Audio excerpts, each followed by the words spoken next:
Oke, bayangkan ini. Kita nggak bakal ngomongin teori kaku atau data rumit di pembahasan kita kali ini. Kita bakal langsung masuk ke sesuatu yang super dekat sama keseharian kita. Yaitu, apa yang sebenarnya terjadi di balik senyum sempurna seseorang. Sesuatu yang, jujur aja, sering banget kita lewatin gitu aja pas lagi ngobrol sama keluarga, teman, atau rekan kerja. Coba pikirin deh, pernah nggak sih kalian ngelihat seseorang yang kelihatannya tuh baik-baik aja, tapi sebenarnya nggak? Kasih waktu sebentar buat kalian ingat-ingat wajah orang-orang di sekitar kalian. Mungkin tetangga yang tiap pagi nyapanya paling semangat, atau teman kantor yang selalu bikin ngakak satu ruangan, atau bisa jadi malah pantulan diri kalian sendiri di cermin. Kenyataannya, apa yang kelihatan di luar itu sering banget bertolak belakang sama badai yang lagi kejadian di dalam. Dan realitas dari rasa capek ini seringkali emang benar-benar nggak kelihatan. Makanya gampang banget buat kita kelewatan nyadar ada orang yang lagi kelelahan mental di sekitar kita. Ya gimana ya, di dunia yang serba cepat ini, kita tuh kebiasaan cuma ngelihat permukaan aja. Kalau ada orang nggak nangis atau nggak terang-terangan ngeluh, otomatis kita mikir, oh dia aman. Padahal, kelelahan mental itu jalannya sering di mode silent, benar-benar nggak kedetek sama radar sosial kita sehari-hari. Nah, mari kita selami ini lebih dalam. Kenyataannya, belakangan ini tuh banyak banget orang yang diam-diam lagi capek. Kunci utamanya di sini ada di kata diam-diam. Ini bukan capek fisik abis lari maraton atau lembur kerja ya. Ini tuh capek pikiran, capek jiwa. Dan karena ini disimpan sendiri, bebannya jadi berlipat ganda. Bayangin aja, mereka harus nahan beban emosional, tapi di saat yang sama harus ngeluarin energi ekstra cuma buat mastiin nggak ada satu orang pun yang sadar kalau mereka lagi capek. Berat banget kan? Paradoks ini tuh nyata banget. Di satu sisi, kita ngelihat hidup mereka kelihatan sempurna banget, tetap ketawa, tetap aktif, nongkrong sana-sini kayak biasa. Tapi di sisi lain, realitas di dalamnya, mereka lagi berjuang sendirian. Jembatanin dua sisi ini tuh butuh energi psikologis yang luar biasa masif. Pura-pura semuanya oke, padahal di dalam rasanya hancur, itu benar-benar salah satu pekerjaan emosional yang paling nguras tenaga.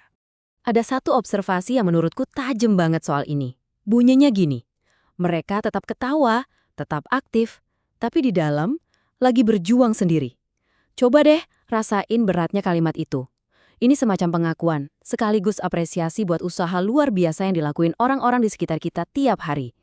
Mereka tuh nggak mau jadi beban, nggak mau ngerusak suasana, jadi ya udah, mereka milih buat nelan rasa sakitnya sendiri dan terus aja senyum. Fakta kalau mereka dibilang lagi berjuang itu benar-benar ngegasin satu hal. Apa yang ada di pikiran mereka itu bukan sesuatu yang pasif. Ini tuh medan perang internal yang aktif banget. Mereka lagi perang lawan kecemasan, perang lawan rasa nggak berharga, atau kesedihan yang super dalam. Kata berjuang di sini tuh penting banget buat memvalidasi rasa sakit mereka.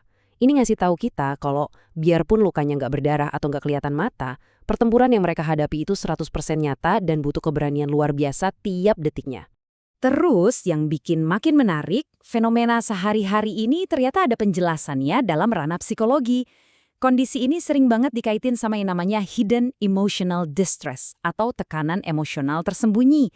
Ini bukan sekedar, oh aku lagi sedih sesaat. Bukan, ini kondisi psikologis di mana kebiasaan nyembunyiin emosi itu sendiri yang malah jadi bumerang dan bikin capek batinnya makin parah.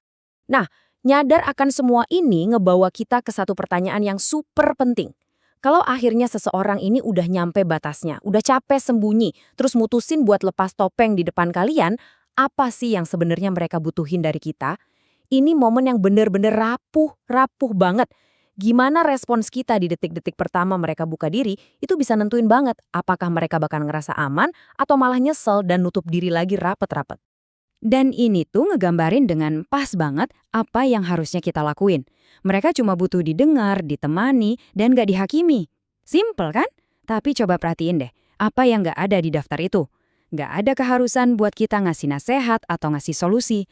Sering banget, niat baik kita yang pengen buru-buru benerin masalah mereka justru bikin mereka ngerasa perasaannya gak divalidasi. Coba kita bedah poin pertama tadi ya, kenapa sih didengar itu krusial banget? Mendengarkan itu bukan hal yang pasif, itu kata kerja aktif. Artinya, kalian benar-benar ngasih perhatian penuh. Taruh dulu HP-nya, tatap matanya, dan kasih mereka ruang yang aman buat numpahin semua isi kepala tanpa dipotong. Kebanyakan orang tuh nggak nyari jawaban dari kalian kok. Mereka cuma butuh telimba yang mau nampung beban pikiran yang selama ini mereka bawa sendirian. Percayalah, itu bentuk empati yang paling murni. Karena tujuan utamanya yaitu supaya mereka ngerasa nggak sendirian. Terkadang di momen paling gelap dalam hidup seseorang, mereka tuh sama sekali nggak butuh kata-kata. Sekedar kehadiran fisik kalian aja. Fakta bahwa kalian rela duduk bareng mereka di ruang gelap emosionalnya, itu udah lebih dari cukup buat ngasih tahu kalau mereka itu berharga. Kehadiran kalian itu yang bakal mecahin rasa kesepian dan isolasi sunyi yang selama ini ngurung mereka. Dan ini bawa kita ke satu peringatan empati yang super penting. Jadi kalau ada orang cerita, jangan dianggap sepele. Tolong banget ingat kalimat ini baik-baik.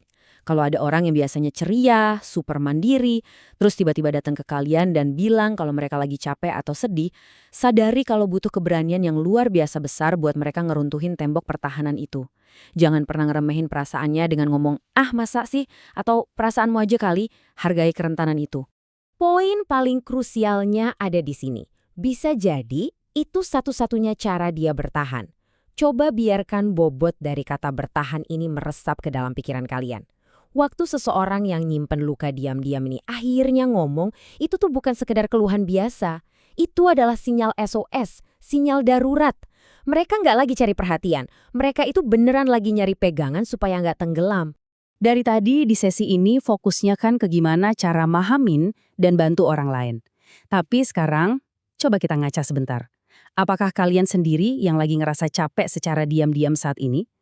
Apakah kalian orang yang selama ini ketawanya paling kencang di luar, tapi nangis paling pedih di dalam? Pembahasan kita ini nggak bakal lengkap kalau kita nggak ngasih ruang empati yang sama besarnya buat diri kalian sendiri. Kalau jawaban kalian barusan di dalam hati adalah iya, please ingat ini. Kamu nggak harus sendirian. Cari orang yang bisa kamu percaya. Lepas topeng itu emang nyeremin banget. Tapi terus-terusan pakai topeng itu jauh lebih menghancurkan. Jadi pertanyaannya buat kalian untuk menutup sesi ini, setelah ini selesai, siapa satu orang yang bakal kalian hubungi hari ini buat sekedar bilang, "Hey, aku lagi capek banget hari ini." Jangan pernah abai sama perasaan kalian sendiri. Karena kalian pun sangat berhak buat didengar.